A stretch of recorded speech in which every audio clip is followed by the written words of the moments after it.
Continuamos en la UNED y estamos hablando de historia de las religiones del mundo.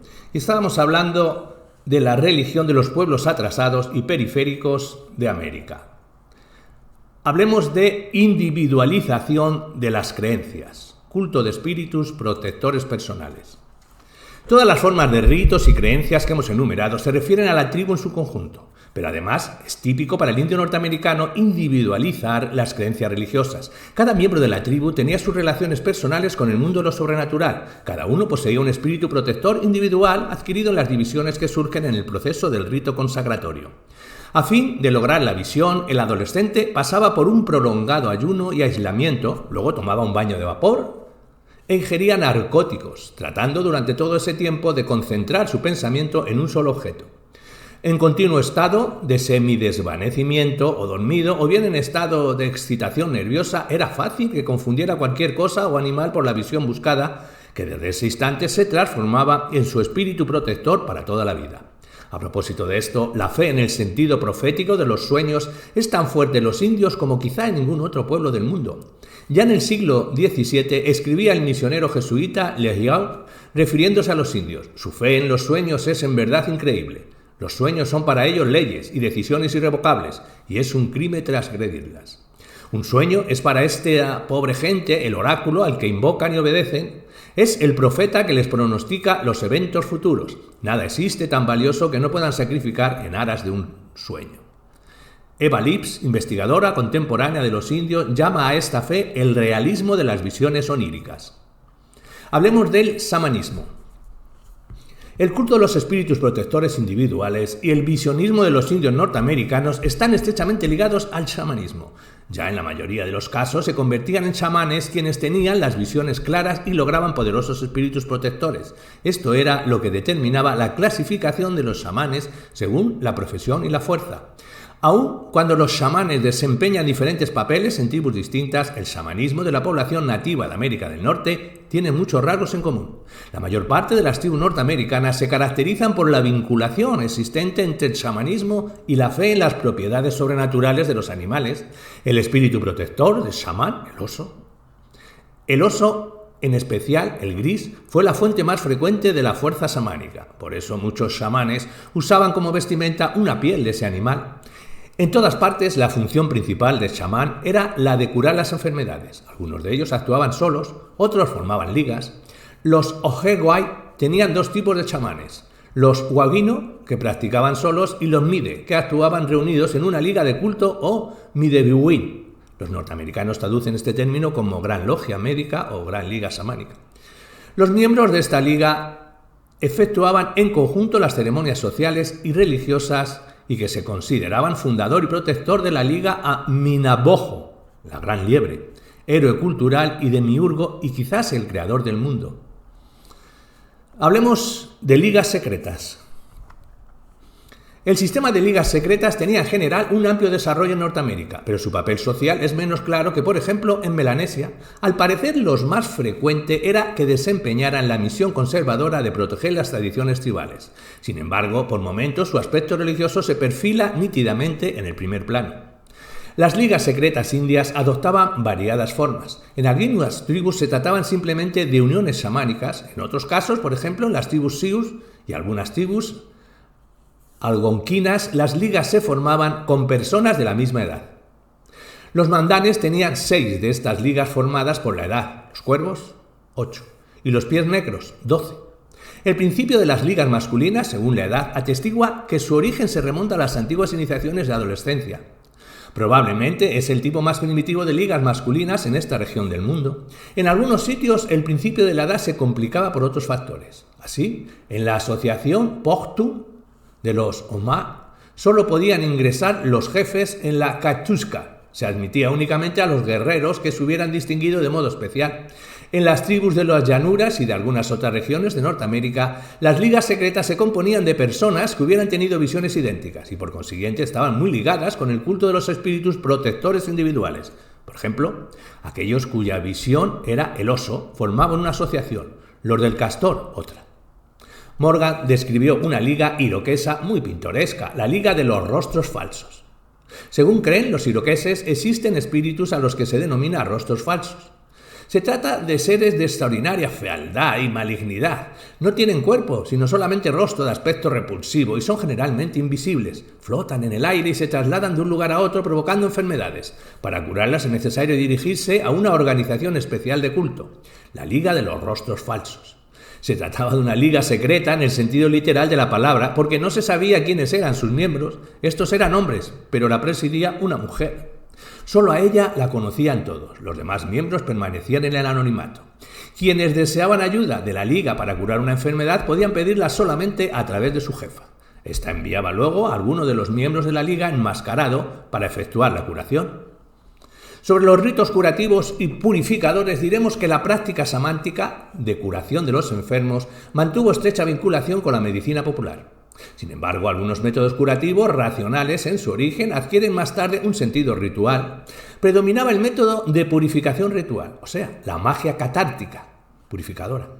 Toda enfermedad, toda desgracia, como asimismo el comienzo de cualquier empresa importante, requiere una purificación según creen los indios. Pese a que esta última se le atribuye un sentido ritual, es evidente que se basa en un principio racional. Se conocían en América 3 formas de purificación ritual, cada una de las cuales tenía su área de difusión.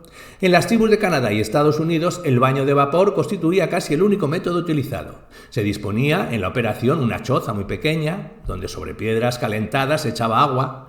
El que buscaba purificarse se sentaba o se acostaba en medio del vapor caliente. La base de esta operación es totalmente física, pero que se le atribuía una acción mágica ritual. Las tribus de América Central, México, Yucatán y más al sur, hasta el Perú, utilizaban para el mismo fin las sangrías. Y por último, las tribus de América del Sur y de las Indias Occidentales, como asimismo las del Golfo de México, usaban el vomitivo. Este procedimiento también tiene base racional, pero se le atribuía del mismo modo una significación ritual religiosa. Sobre el culto funerario y las creencias diremos que las formas de sepultura son muy variadas en América del Norte. Entierro, sepultura, área, momificación, cremación. Traen aparejadas asimismo nociones bastante variadas acerca de la vida de ultratumba.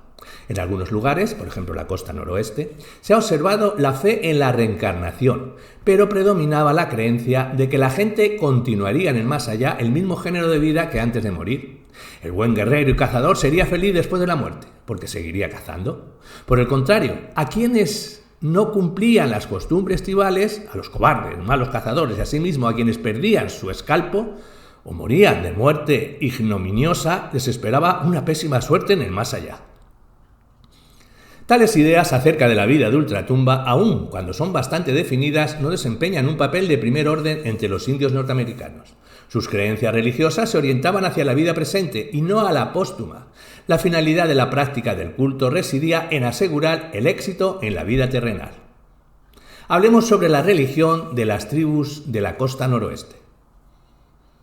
Las creencias religiosas de los habitantes de estas regiones son bastante peculiares. Viven allí tribus que por su lengua pertenecen a diferentes familias idiomáticas. Los Tlingete, Hait, Tismijane, Nuca y Kaptutka, pero cuya estructura económica y social basada en la pesca desarrollada y vida sedentaria es semejante. El régimen social de esas tribus combinaba rasgos profundamente arcaicos, con formas sociales evolucionadas: esclavitud, rangos sociales entre los miembros, jefes, aristócratas e integrantes simples de la comunidad. Esta estructura social original y contradictoria se reflejó en la religión. Debido a que se conservó el arcaico régimen matriarcal clánico, se mantuvieron los vestigios del totemismo más fuertes que en cualquier otra región de América. Las dos fratrias llevaban las denominaciones totémicas de cuervo y lobo, o bien cuervo y águila. Y a estos animales, especialmente el cuervo, se referían numerosos mitos. El gran cuervo es el hacedor del mundo y el héroe cultural. Se conocen los mitos acerca de su lucha con el lobo. Las fratrias se dividían en clanes totémicos y existen leyendas sobre la forma en que estos descendían del tótem. Los relatos mitológicos acerca de la cohabitación de las mujeres con animales presentan claras huellas de totemismo. Cada clan tenía su emblema, que se pintaba en los objetos, las viviendas y las sepulturas. También se los pintaba o tatuaba en el cuerpo. Despiertan especial interés los altos postes totémicos de madera, hasta 20 metros, que solían colocarse ante las viviendas o en los cementerios. Dichos postes están cubiertos de arriba abajo con figuras talladas de hombres y animales muy estilizadas. Se trata de los antepasados del clan. Arriba está la figura del fundador, que es el emblema del clan. Actualmente se siguen construyendo postes semejantes en algunos lugares, en los parques totémicos, cerca de Ketchikan, en el sur de Alaska, hay reunidos alrededor de 200 postes de este tipo, que provienen de los caseríos despoblados y de los viejos cementerios Tlingits. En el noroeste de América del Norte adquirió gran desarrollo el xamanismo, de tipo hereditario, ligado con la fe en los espíritus protectores, en los espíritus auxiliares del xamán y en los espíritus malignos causantes de enfermedades. La nutria desempeñaba un papel particular en las creencias xamánicas. El futuro xamán debería necesariamente matar una nutria y conservar su lengua en calidad de objeto sagrado. En general, este animal ocupó un lugar destacado en las creencias y los mitos, especialmente entre los Tlingits. Los cazadores comunes no debían matarlo, pues era rigurosamente tabuado. Probablemente este tabú sea también un vestigio de totemismo. Gran número de prohibiciones y ritos vinculados con la caza se originan en la fe de los indios del noroeste norteamericano, en los espíritus protectores de la caza. Sin embargo, el culto de los espíritus protectores individuales estaba mucho menos desarrollado entre ellos que en otras tribus de América del Norte. Algunas, por ejemplo, los Ait, no lo conocieron. Las ligas secretas de los indios de la costa noroeste conservaron huellas de divisiones clánicas y de diferenciación social. Cada liga tenía su espíritu protector, a menudo encarnado en un animal. Sus miembros, principalmente los jefes y los aristócratas, gozaban de privilegios inaccesibles para los no consagrados. Las ligas adquirieron especial desarrollo en los Cajutles. En la temporada de invierno era cuando las ligas solían organizar fiestas y representaciones con danzas de máscaras. Las divisiones clánicas desaparecían entonces en la tribu y las ligas sustituían a los clanes. Hablemos de rasgos generales de la religión de los indios. Resumiendo nuestro análisis de la religión de la mayoría de las tribus indias americanas, podemos decir que su rasgo característico es la noción de lo sobrenatural, idea comprensible para todo hombre, pero ya nítidamente separada del mundo material. El motivo principal de los actos religiosos del hombre residía en su deseo de conmover a las fuerzas sobrenaturales, de hacerse digno de compasión, como dicen los etnógrafos americanos. A esta finalidad servían las plegarias, los ayunos y las autoflagelaciones, destinados a provocar la piedad de esas fuerzas. La tónica general de la religión de los pueblos americanos en aquel tiempo era todavía perfectamente democrática. En ella repercutió la dominación de una firme estructura clánica tribal. Ningún privilegio social de uno u otro grupo había recibido aún la consagración religiosa. Sin embargo, la incipiente descomposición del régimen comunal clánico dejó su sello en la religión, de ahí el peculiar individualismo religioso que se expresa en el culto de los espíritus protectores personales. Adquirirlos era un asunto individual y voluntario, aunque se hacía dentro del marco del culto tribal. De ello proviene el visionismo, la forma embrionaria del misticismo, y la fe ciega en los sueños. Con el culto de los espíritus protectores individuales se vinculaba en parte el xamanismo, así como el sistema de las ligas secretas. Tampoco había santuarios ni templos, o al menos establecidos en su lugar fijo. Servían para este propósito en las fiestas periódicas las chozas y cabañas provisorias destinadas a celebrar el culto. No existía un sacerdocio formal, desempeñaban ese papel los xamanes y los curandores. Dedicarse al servicio del culto no era cosa reglamentada, sino voluntaria. No existía en absoluto el culto de los jefes, lo contrario de las religiones de Oceanía y África. En eso vuelve a hacerse sentir el especial democratismo del modo de vivir indio. Los privilegios de los jefes en el ejercicio del ritual existieron únicamente en las tribus de la costa noroeste. La magia guerrera se había desarrollado en forma considerable, pero por el contrario, la magia maléfica perdió su importancia a diferencia de la etapa histórica anterior, cuando desempeñaba un papel esencial. Dentro del marco del culto clánico no existe el culto de los antepasados del hombre. En las ideas acerca de la vida de ultratumba no había aparecido aún el concepto de la recompensa en el más allá, del paraíso y el infierno. Los indios se imaginaban la vida póstuma como la continuación de la vida terrenal. Hablemos de las religiones de las tribus pueblo. El pequeño grupo de los así llamados indios pueblo, que todavía hoy habitan los estados del suroeste de Norteamérica, Arizona y Nuevo México, allí se hallaba en un nivel más alto de desarrollo histórico, en comparación con las demás tribus indias.